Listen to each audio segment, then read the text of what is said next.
Another good example from practice set 3.2, previously asked in the board examination also. Okay. Easier example, but interesting also.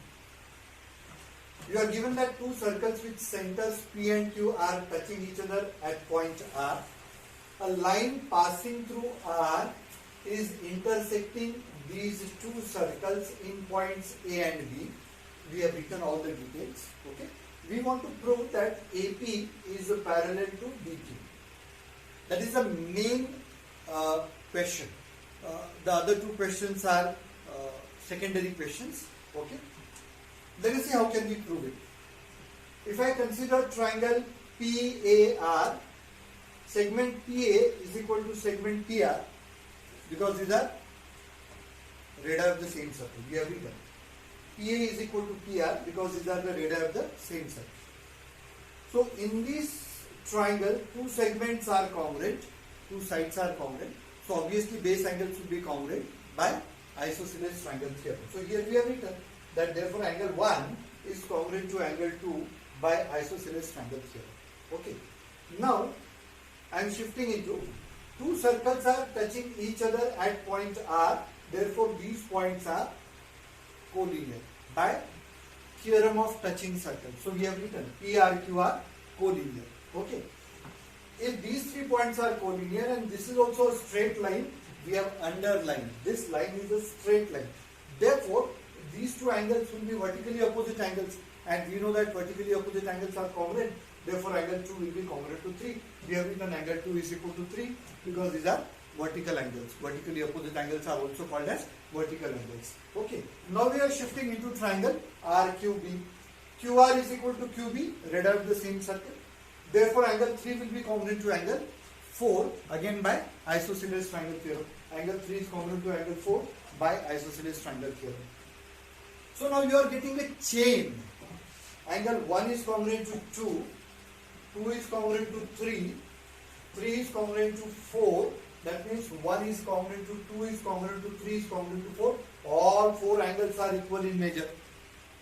So angle 1 will be equal to angle 4 by transitivity.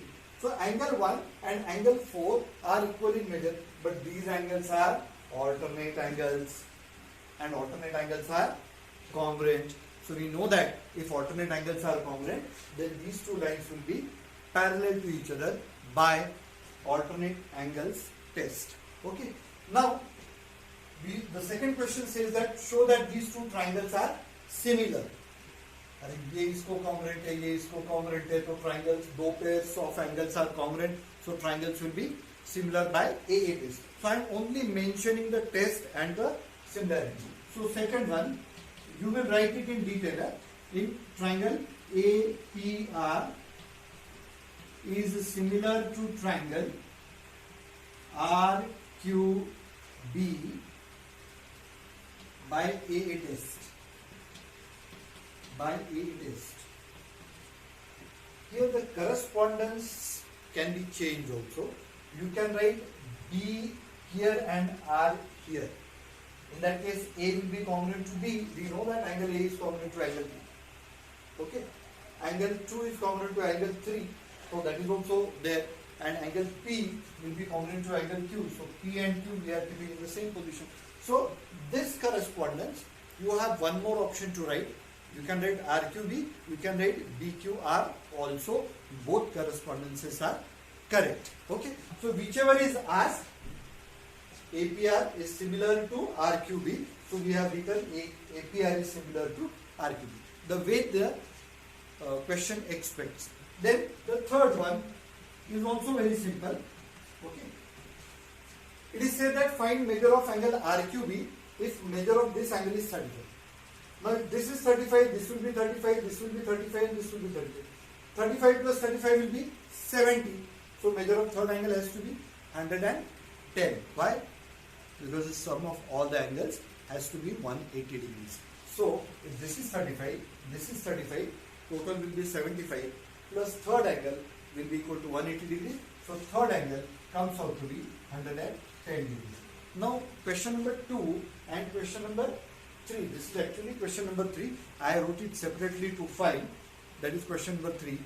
These are very ordinary and very simple questions. Actually, they are the questions of 9th standard or even 8th standard level. Normally, they are not attached with the first question. First question has been asked in the board exam also.